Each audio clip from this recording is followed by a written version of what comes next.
Om Sri Sai Ram. Prathama Vandana Gauri Nandana He Shivanandana Pahi Gajanana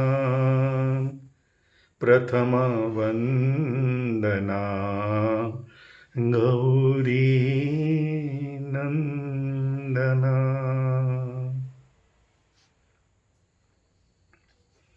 Om Sri Sai Ram.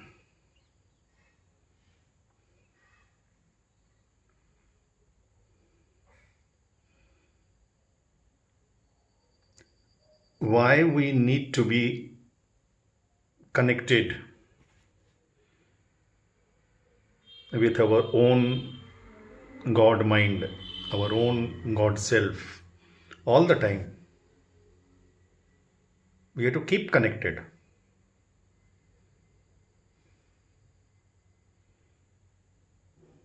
This avatar has given us that big concession because of this Kali age. That is why they say Kali age is the most blessed yuga for spiritual aspirants, for lovers of God, because God gives maximum concessions in this Kali age, taking into account the various negative forces prevalent all over. It is like an examiner giving grace marks more than mandatory because the paper was very tough, and to maintain the minimum percentage, sometimes the examination controller gives extra grace marks to all the students. So in this age we have to just keep connected, that too in our own benefit. Swami says keep connected and be benefited and be protected also. The reason is actually very simple. Just imagine if our body senses don't listen to our mind, and our mind does not listen to our intelligence, and intelligence loses its power of discrimination. There will be havoc. And that is why there is havoc, confusion, and chaos all around, within our body, with our body, without our bodies, everywhere. Because we have lost that touch. Today they say it is mind game, even in sports, in strategic political decisions, even war situations. First there is a mind game. If you can win the mind game, you can win any game. That is why even modern psychiatrists have found out. So if it is a mind game, just imagine if our minds are connected with the God mind, the supreme mind, the universal mind, the enlightened mind. As Krishna told Uddhava, if Dharamja had only put this condition forward, if Duryodhan can ask his uncle, the villain Shakuni, to play on his behalf the game of dice, even Dharamja had option. He could have put forward this condition that Krishna will play on my behalf. And tell me, Uddhava, Krishna is asking Uddhava, you are blaming me that I did not protect Pandavas. They did not put forward this simple condition. If they had asked for this, and if I had played on behalf of Pandavas, tell me, who would have won the game? Even a child will tell you. If Krishna is playing on behalf of Pandavas, that is what Swami said. Good people suffer not because of their goodness, but because of their foolishness. And that greatest foolishness is when we refuse to accept and acknowledge the God power residing and operating through us, inside us. We ignore it, underestimate it, because we have that itch of playing the game on our own. And we lose in mind game.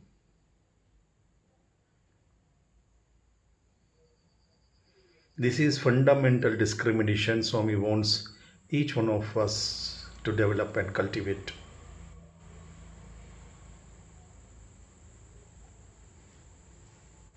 When Hanuman offered himself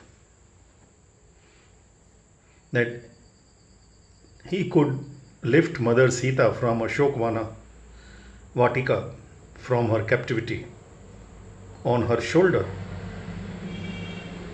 and in one leap he would cross the ocean, and Mother Sita would be free. She will be with Rama. He was adamant. He even said, Mother, you should not doubt my purity. I am your son, you are my mother. When I could take Rama and Lakshmana both on my two shoulders, I can definitely take you on my shoulder, and in one leap you will be free from the captivity of Ravana. But Mother Sita knew, she already had this mind connected to the highest universal mind, that the entire purpose of this avatar would be defeated. In the very first instance, if that was the purpose, then which Ravana can touch Mother Sita? Who can kidnap her? This was all drama played by Rama himself. Sita had to play her role. She knew. But what to tell this Hanuman? He was adamant. So Mother Sita put this, as they say, Ramban, the ultimate argument. He was not listening to any other argument because he was emotional. We lose power of discrimination often when we become over emotional. So Hanuman also was very emotional. He could not see the suffering of Sita Ma. So Mother Sita said, Hanuman, tell me, did Rama directly or indirectly, implicitly or explicitly, command you to bring me in her presence, to his presence? Then Hanuman thought, he said, no.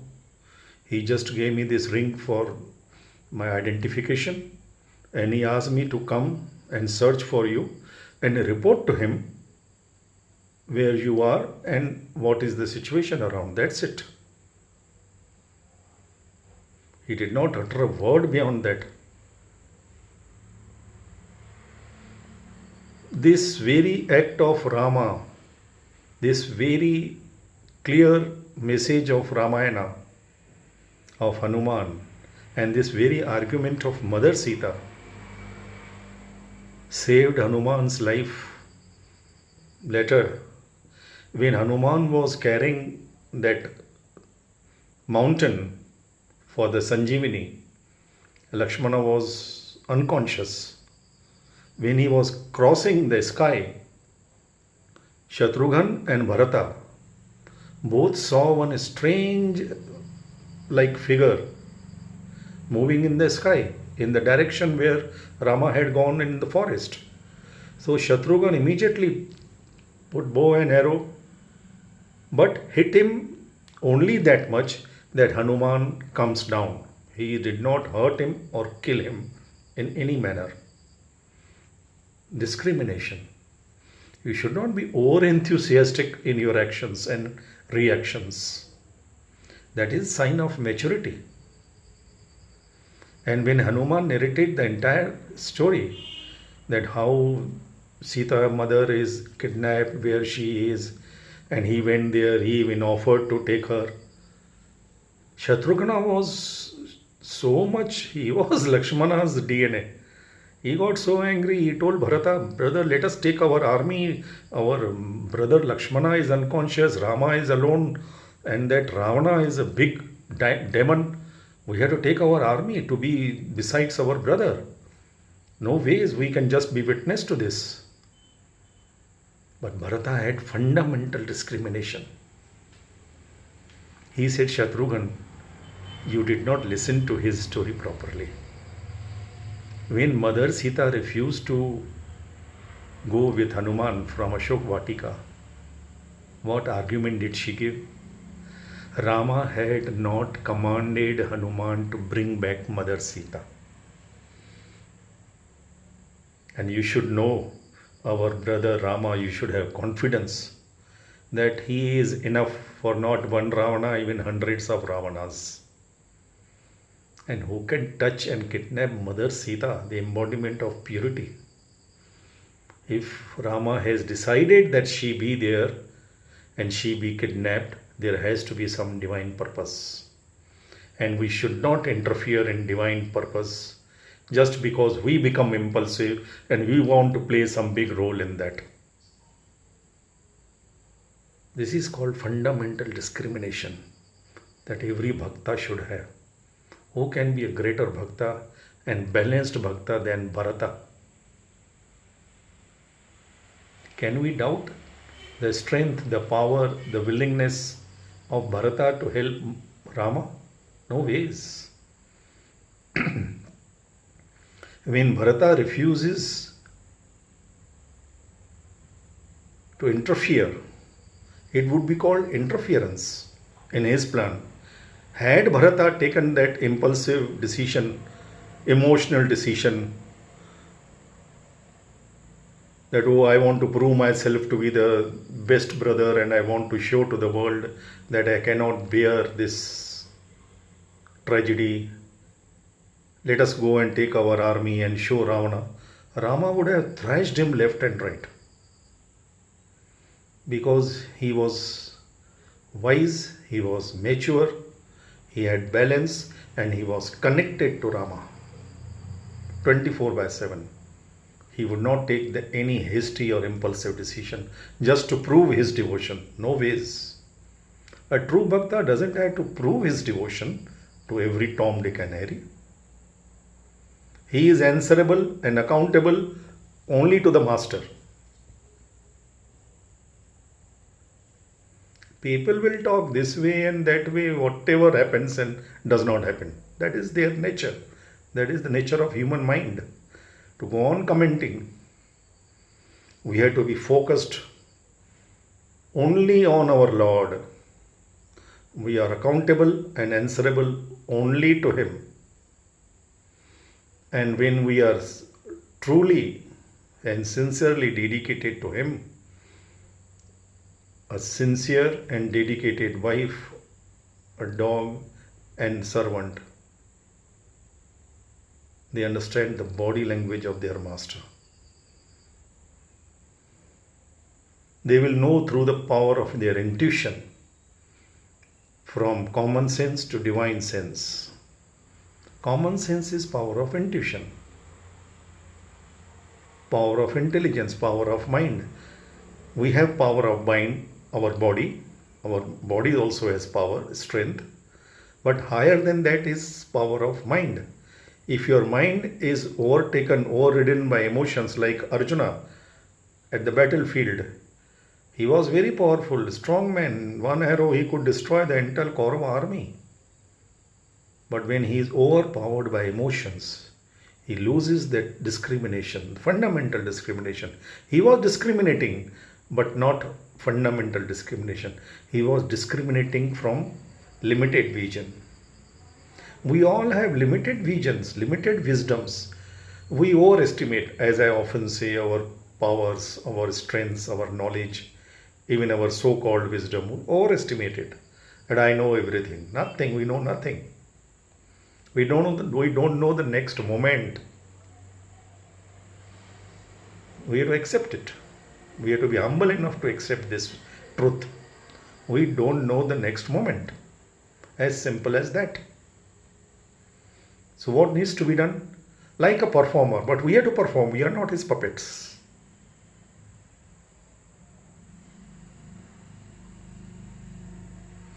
We have to surrender our power of decision making to the director, power of direction making to the director.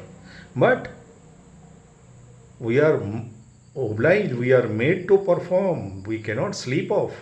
We have to be, on the contrary, 24 by 7 alert and awake to receive any message, any moment from the director and act accordingly.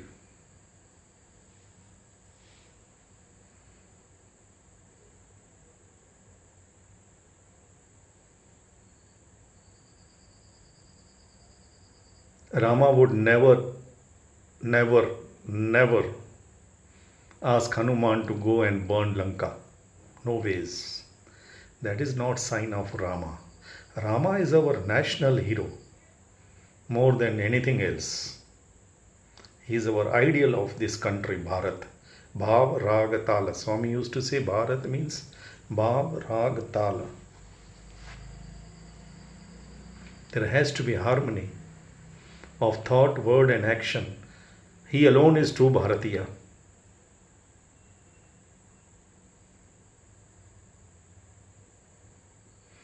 Hanuman will not even think of burning Lanka or destroying the Lanka, even if his enemy is like that. He will not attack. But Brahma, that he told that Rakshasi, because it was destined to be like that. He could not help it. The cloth, the oil and the fire to burn his tail was provided by Ravana's people. Hanuman had no contribution in that.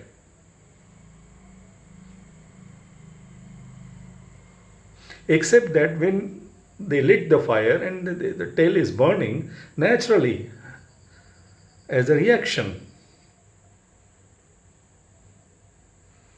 anybody's tail is burned, he will jump. It was a reflex reaction. Natural.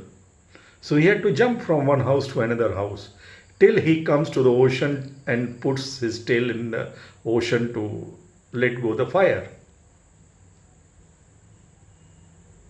Ravana and his people, they were solely responsible for destruction of Lanka.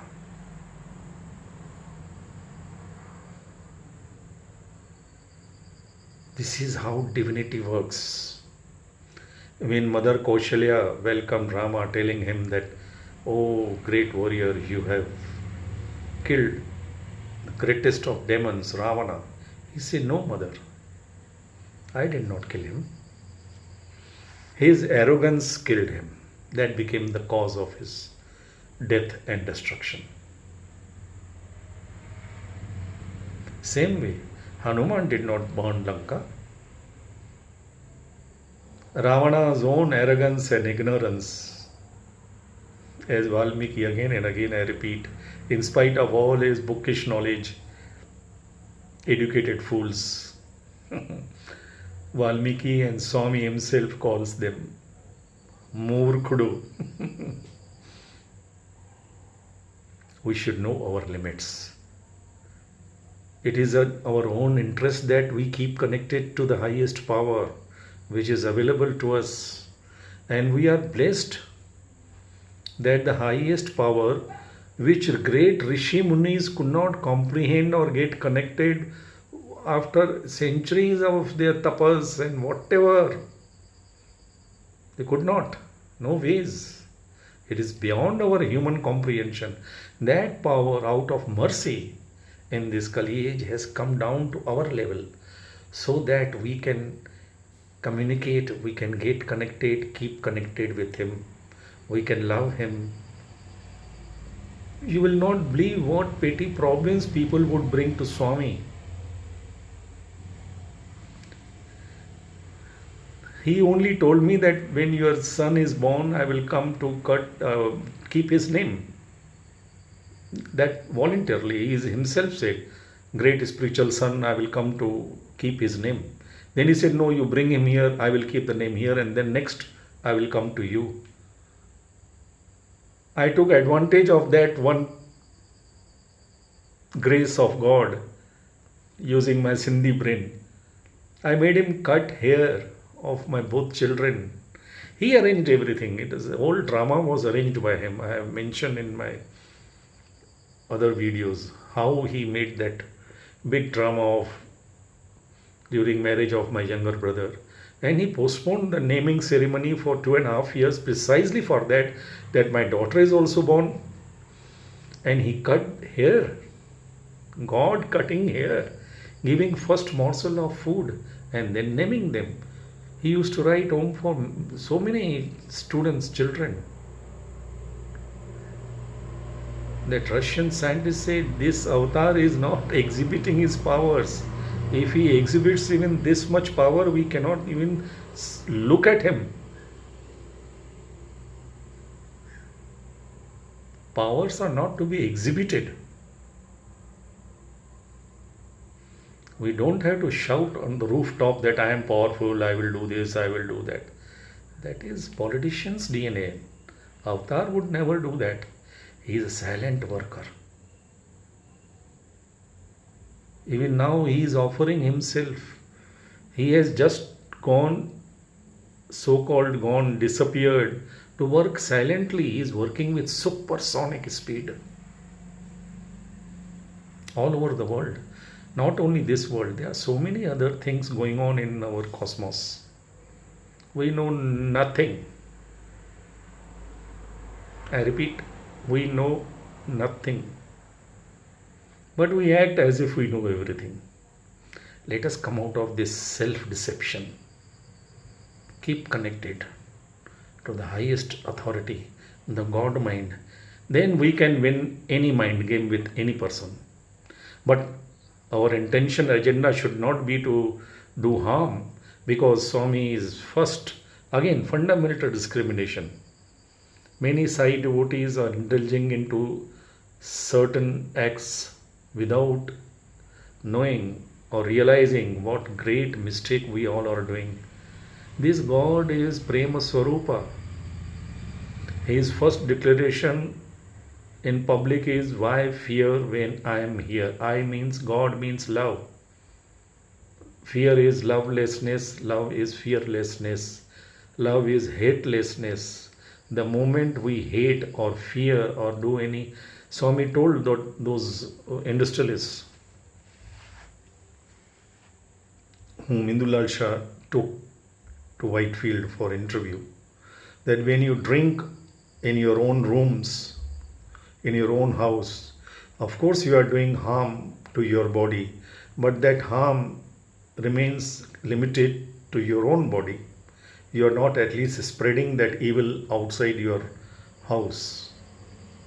That can be permitted in some exceptional cases due to your stress, so-called excuses of stress and tensions. You need to take little. But when you give parties, when you are spreading evil, if you have any problem with any person, any community, any nation, anything, if you can't bring your mind to loving them or accepting them, and you want to hate them, at least keep limited to your own mind. That hatred, the fire of hatred and anger, whatever, of revenge, will destroy you. Of course, it will do its job. Poison taken with right hand or left hand at daytime or night time, it will do its job. The hatred, the revenge feelings and the fearful propaganda, if you keep to your mind, suppose you cannot balance, you cannot accept your so-called nationalism or anything, all your emotions are not permitting you to forgive. Okay, manchidi, do it, but don't spread it. Don't spread the disease. Don't spread the evil, because then we are working directly against God.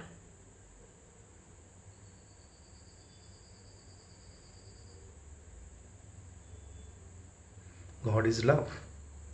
Any action, any thought, any word spread